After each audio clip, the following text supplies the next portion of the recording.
Il tema della meditazione odierna è Maria, nostra guida nel cammino spirituale. Cari fratelli, il mese di maggio è il tempo in cui fiorisce la natura. Ed anche in questo mese, come nel mese di ottobre, che la Santa Madre Chiesa ci chiama ad una fioritura spirituale sotto lo sguardo della Santissima Madre del Signore. Infatti, parlare di Maria significa dare testimonianza all'umanità del Signore. La sua posizione particolare nei confronti di Cristo condiziona la sua posizione nella Chiesa. Se la sua maternità la pone in rapporto singolare verso Cristo, di conseguenza ella occupa anche una posizione singolare nella Chiesa. Ciò naturalmente non potrà mai separarla dal fatto che anche essa sia stata redenta come tutti noi e appunto per questo radicata nella comunità dei credenti e degli eletti. Possiamo quindi affermare senza sbagliare che Maria è la via maestra che ci conduce a Cristo, l'unico Redentore. La vita spirituale è un processo, è un cammino di vita in Cristo, di vita nello Spirito, di vita in Dio.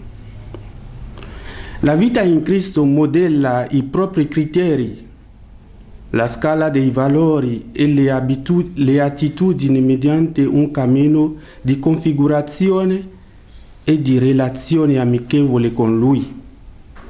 Relazione, unione, amicizia, imitazione e trasformazione.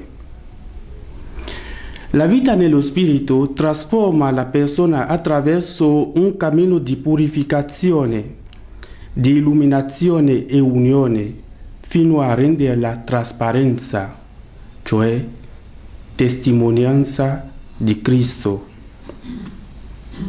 La vita in Dio comunica la sintonia con i suoi piani, con la sua volontà salvifica, fino a ricapitolare tutta l'umanità e tutta la creazione in Cristo.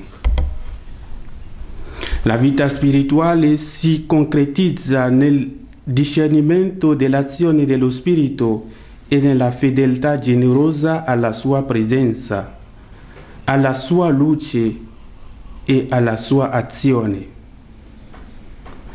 La vita spirituale è pertanto un cammino verso Dio che passa attraverso il cuore unificandolo. È un cammino di vita teologale, di fede, speranza e carità rafforzate dai doni dello Spirito Santo. Cammino di battesimo come configurazione a Cristo. Cammino di beatitudine per operare sempre amando. Cammino di crescita armoniosa della persona umana come immagine di Dio. Cammino di armonia con le realtà umane. Cammino di comunione con tutti i fratelli. È sempre un cammino di esodo, cioè lasciare la schiavitù del peccato e passare il Mar Rosso. È cammino di deserto, lasciandosi illuminare dalla parola di Dio sul Sinai. È cammino verso Gerusalemme per unirsi con Dio. Per questo è stato chiamato cammino di purificazione, di illuminazione e di unione, come cammino di svuotamento dell'egoismo per riempirsi di Dio e fare della propria vita un dono a Dio e ai fratelli. Maria è presente in modo attivo e materno in tutto il cammino della vita spirituale. vocazione, contemplazione, perfezione, comunione e disponibilità missionaria. Con Maria e con il suo aiuto, la Chiesa impara a rispondere alle chiamate di Dio, a ricevere la parola di Dio nel cuore, ad associarsi a Cristo per amare come Lui, a servire la comunità unificandola, ad essere segno chiaro e strumento portatore di Cristo per tutti gli uomini.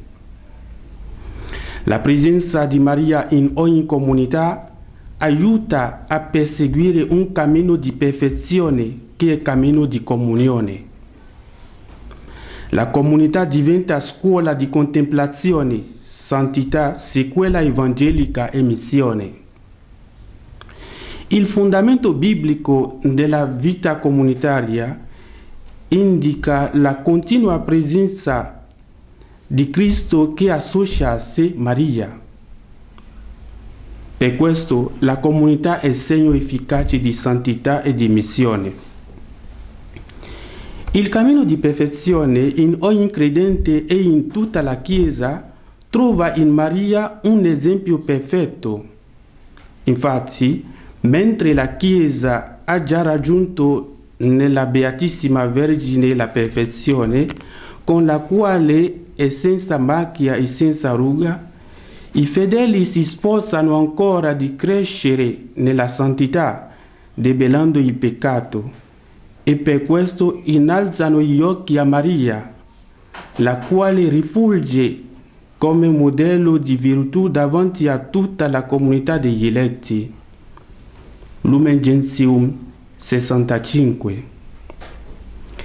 In questo cammino di spiritualità cristiana, di vocazione, contemplazione, perfezione, comunione e missione, Maria è attivamente presente come modello, madre e mediatrice. Nei Vangeli, Gesù Maestro chiede ai suoi discepoli una radicalità di vita che è frutto dell'azione libera e liberante di Dio. Mettere il Padre al primo posto significa orientare diversamente le scelte vitali, gli interessi e le proprie aspirazioni. Il primato di Dio nella vita del credente è essenziale. Ce lo insegna Maria in quanto esempio del credente che penetra nelle vie di Dio. L'immagine del vero discepolo di Cristo, descritta dall'Evangelista Luca, si condensa nella persona della Vergine Maria, prima cristiana, che avanza nella peregrinazione della fede. Tale espressione non diminuisce i doni di grazia che la Madre di Cristo ha ricevuto da Dio, ma la rende concretamente prototipo del cristiano, che in un profondo rapporto con il Signore della vita si interroga e cerca di corrispondere sempre più al progetto tracciato da Dio. Maria rappresenta perciò un modello di riferimento per la descrizione della vita spirituale. Offre al credente la possibilità di specchiarsi nella sua vita per contemplare le grandezze di Dio. Il volto della Madre di Gesù tratteggiato da Luca è consegnato al cristiano di ogni tempo che anela a divenire sempre più volto autentico del Figlio di Dio. La pericope di Luca 2, versetto 41 a 52, mostra la Madre del Signore che si fa discepola della sapienza. Il rapporto che si instaura fra Gesù e la Madre accompagnata da Giuseppe è lo stesso che il discepolo vive con il suo Maestro. Gesù siede sul trono del Padre, è Lui la vera sapienza che ammaestra e guida Israele.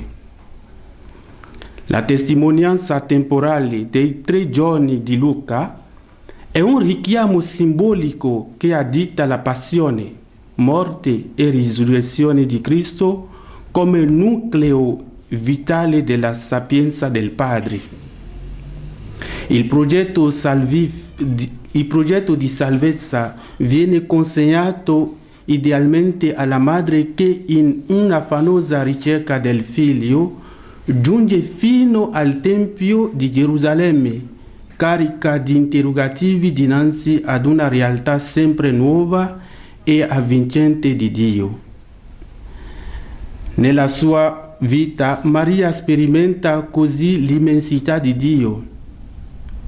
La presenza abituale di Dio nell'esistenza della Vergine determina una crescita nella fede. Tutta la sua vita è tesa ad acquisire la sapienza, a essere specchio e torre di Dio.